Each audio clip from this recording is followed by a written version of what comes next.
Pessoal, hoje eu quero falar com vocês sobre um dos lugares mais misteriosos do planeta. Muito se fala desse lugar sobre um local de interferência extraterrestre, um local de interferência de forças místicas e sobre um aspecto de engenharia que até hoje ninguém sabe como é que foi executado. Estou falando da Ilha de Páscoa, um local que eu tive a oportunidade de visitar em 2010 e sem dúvida é um dos lugares mais espetaculares que eu tive a oportunidade de visitar.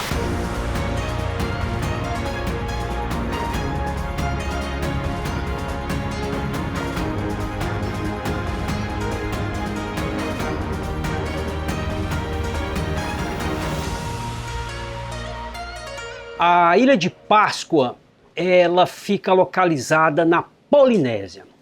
A Polinésia é uma sub-região da Oceania. Ela é um triângulo que fica entre as ilhas do Havaí, Ilha de Páscoa e Nova Zelândia. Essa região, essa área chamada de Polinésia, concentra centenas de ilhas. Uma dessas ilhas, então, é a Ilha de Páscoa, que é uma ilha vulcânica que também é conhecida como umbigo do mundo, a ilha povoada mais longe de um continente que se possa ter no planeta. Ela fica a quase 4.000 quilômetros da costa do Chile.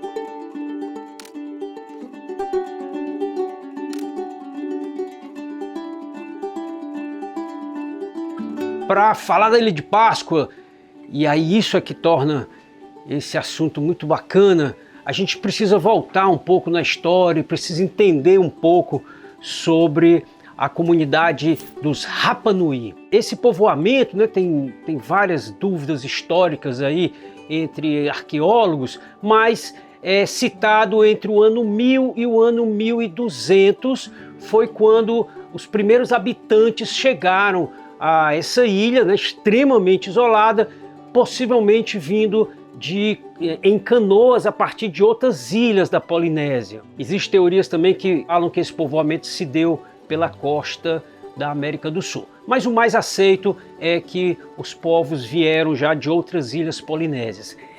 Os povos que compreendem essa região da Polinésia são chamados de polinésios. E com o desenvolvimento social, cada um nos seus lugares, foram formando os clãs e tribos, né, e algumas etnias. Então é muito comum a gente falar dos Maori, né? Os Maori eram os polinésios que eram da Nova Zelândia, os havaianos eram do Havaí, existem os taitianos e existem os Rapa Nui, que se desenvolveram na Ilha de Páscoa. Então, em 1722, que foi a primeira vez que um europeu passou na ilha, foi a primeira vez que um europeu se deparou com as imensas estátuas, algumas de 10 metros de altura, monolíticas, ou seja, uma rocha só, colocada em várias praias ao redor da ilha. Essas estátuas são os moais, que são essas figuras que eram esculpidas a partir de rocha vulcânica pelos Rapa Nui, que era a sociedade que vivia naquela ilha. A história é muito interessante, vale a pena ir pesquisar, estudar mais quem quiser saber, mas a Ilha de Páscoa pertence politicamente ao Chile. Em dado momento da história, a população dos Rapa Nui era muito reduzida, 100, 150 pessoas, e aí o Chile tomou conta da ilha, né? E hoje é um território chileno. Contar para vocês como é que foi minha experiência na Ilha de Páscoa, né? A ida para a Ilha de Páscoa foi uma surpresa bem legal. Eu estava no Chile para fazer um trabalho numa cidade chamada Iquique, que é no norte do Chile, e como eu passei por Santiago, aí peguei um voo, fiquei em aeroporto assim algumas horas, vasculhando passagens eu vi que tinha uma promoção de Santiago para a Ilha de Páscoa, que enfim, uma promoção que dava para o meu bolso ali. E aí eu comprei essa passagem, aí fui fazer o trabalho, 15 dias depois eu voltei ao aeroporto, aguardei um pouco e já peguei o voo que aproximadamente 5 horas né, sempre sobrevoando o Pacífico, você chega naquela minúscula ilha em formato de triângulo. Cada ponta dessa ilha tem um vulcão que foram os responsáveis pela formação da ilha.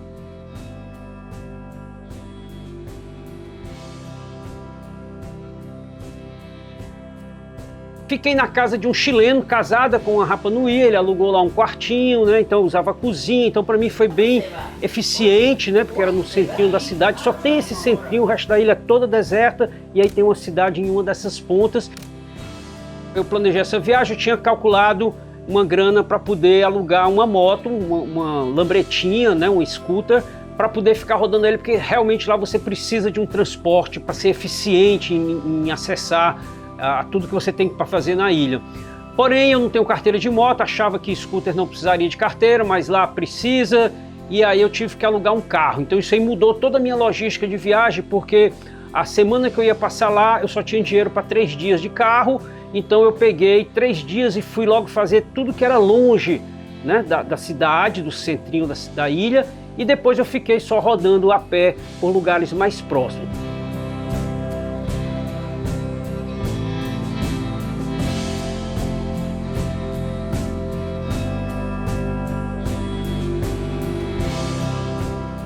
Quando você pega o carro, né, na ilha, ou a moto, você tem uma estrada que roda por toda a ilha. Ela faz um giro completo e aí em vários pontos você vai ver... Gente, são quase 900 moais na ilha. O maior deve ter uns 10 metros e realmente a gente não tem como, passando naqueles lugares, imaginar como é que eles faziam aquelas estátuas. Não como eles faziam, e sim como eles transportavam essas estátuas, porque nessas minhas caminhadas pela ilha, eu tive a oportunidade de ir na pedreira, né, de ir na fábrica dos moais, que era onde o moai era esculpido ainda na parede de uma massa vulcânica, né, de uma parede ali de um vulcão. Eles iam esculpindo e sacavam fora, né, e isso é que é incrível, porque são toneladas de rocha, é uma rocha só. E aí eles retiravam, esculpiam, já iam retirando, esculpindo, depois eles transportavam. E tem lugares lá, gente, que dá 20 quilômetros de distância. Esse é o principal mistério da Ilha de Páscoa. Como é que eles construíram e movimentaram esses moais ao longo dos anos? Em volta dessa pedreira, né, você vê vários moais quebrados, partidos, né, acho que foram ficando pelo meio do caminho.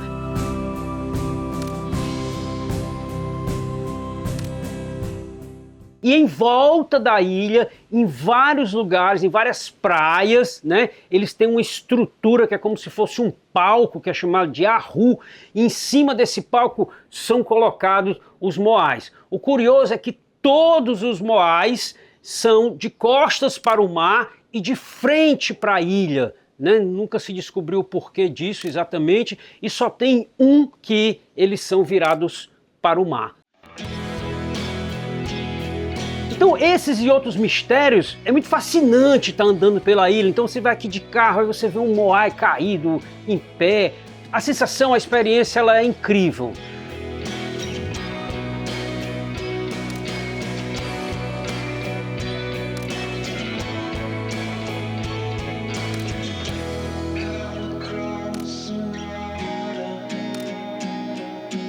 Do ponto de vista como fotógrafo, né, eu estava estreando a 7D. Eu tinha, inclusive nessa viagem aqui, que eu tinha trocado a minha 50D Canon por uma 7D também da Canon. Eu estava com uma 70-200, eu estava com uma 1740, então eu estava com alguns equipamentos, talvez algumas lentes mais que eu não lembre. Então eu desci na ilha com esse objetivo de fotografar, né, e um grande exercício fotográfico. Experimentei um tempo muito bacana, que é um tempo em que eu acho que é o sonho de qualquer fotógrafo, né?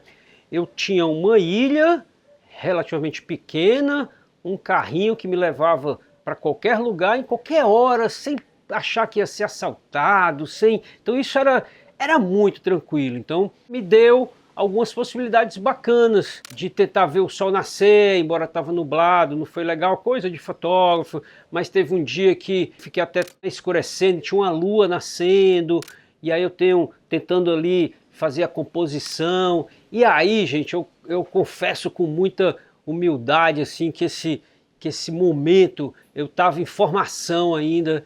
É um daqueles lugares em que eu pretendo voltar com mais experiência na fotografia. Hoje eu fico pensando, na época, olha como é interessante, na época eu não sabia fazer foto em longa exposição, por exemplo, que hoje é uma história que está muito presente no meu trabalho, meus alunos conhecem, né, bastante essa minha característica de fazer fotos em longa exposição. Na época eu não sabia fazer, né? Não era uma história que eu dominava. Então fiz uma série de fotos. Na época também não se filmava, né? Então, mas eu andava com uma handicam, uma cameretinha com um cartãozinho de memória. Então eu me dei o trabalho de fazer umas ceninhas e aí botar a câmera ali, passar andando, aquela coisa meio que depois veio se chamar de vlog.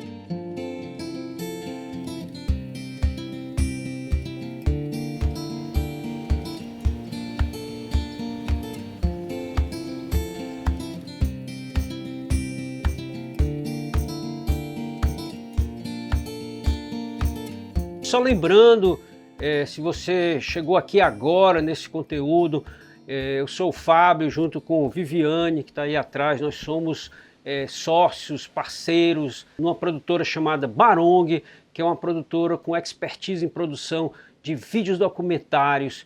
Tivemos experiências por vários lugares do Brasil e do mundo. Temos uma série de clientes em que a gente desenvolve esse trabalho já há bastante tempo. Então convido, né, para você conhecer mais o nosso trabalho aqui no YouTube, mas também em outras redes sociais. Aí a gente também está no Instagram. Não tem como não voltar para a história, né? Entre 1722, que foi a primeira vez que o europeu passou e viu essas estátuas, a mais ou menos no século XIX, como James Cook, que era um navegador famoso, inclusive com conexões aí com surf, também foi os relatos dele que divulgaram o surf em outras ilhas da Polinésia. Entre a primeira vez que um europeu passou e viu as estátuas, menos de 200 anos depois, os próximos relatos é que as estátuas tinham sido todas derrubadas. Então acredita-se que conflito entre clãs, né, foram fazendo a população declinar por guerras, né, por divergências deles nas ilhas. Não se sabe se por causa da construção, porque para construir aqueles moais dava muito trabalho, era um trabalho escravo, era um convencimento místico que se tinha que construir por conta de alguma oferenda. Então esses mistérios, eles estão em todos os lugares da ilha, e o legal é que é um museu vivo, aberto, né? Tudo isso é aberto, você está aqui de carro, de repente você para um pouquinho na estrada, anda, e aí você vai estar vendo moai. Então você vê, são quase 900, você tem moai em volta de toda a ilha. O governo do Chile, dentro de um trabalho de resgate arqueológico, levantou vários desses moais. Hoje você vê moais em pé, vê vários em pé, mas dentro desse movimento de restauração arqueológica.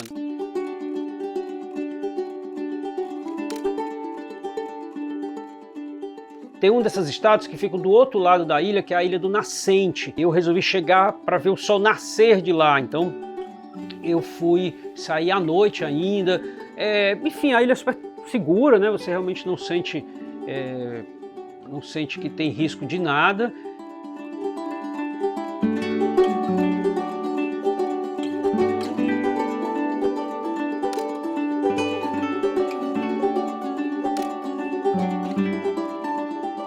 Visitei também um museu muito simples, mas muito legal, muito didático. Ele apresenta algumas teorias que se tem hoje sobre como se transportava essa estátua de toneladas, da onde elas eram fabricadas, que geralmente eram deitadas, né, como elas eram transportadas. E mais uma última curiosidade é que algumas dessas estátuas ainda tem esse chapéu, que eles chamam de pucal, né? E aí esse chapéu, ele é outra peça, ele é outra rocha. Então você tem aqui uma rocha inteira e esse chapéu é uma outra rocha. E aí eu ficava sentado lá olhando, imaginando, cara, como é que eles conseguiam levantar uma rocha dessa e colocar equilibrada em cima de uma estátua, que algumas chegavam a ter 10 metros. Esse é mais um dos mistérios da Ilha de Páscoa.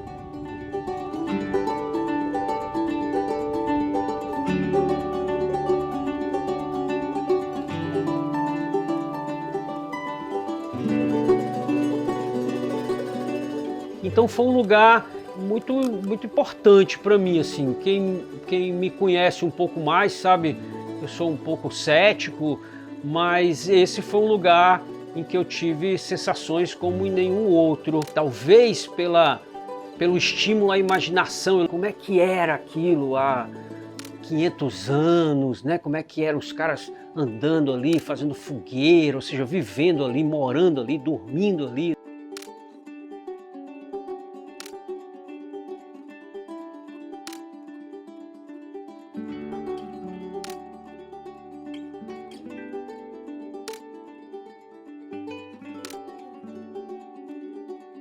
É uma satisfação, é um prazer estar trazendo esse conteúdo que fez parte da nossa história, fez parte da nossa trajetória, da nossa formação.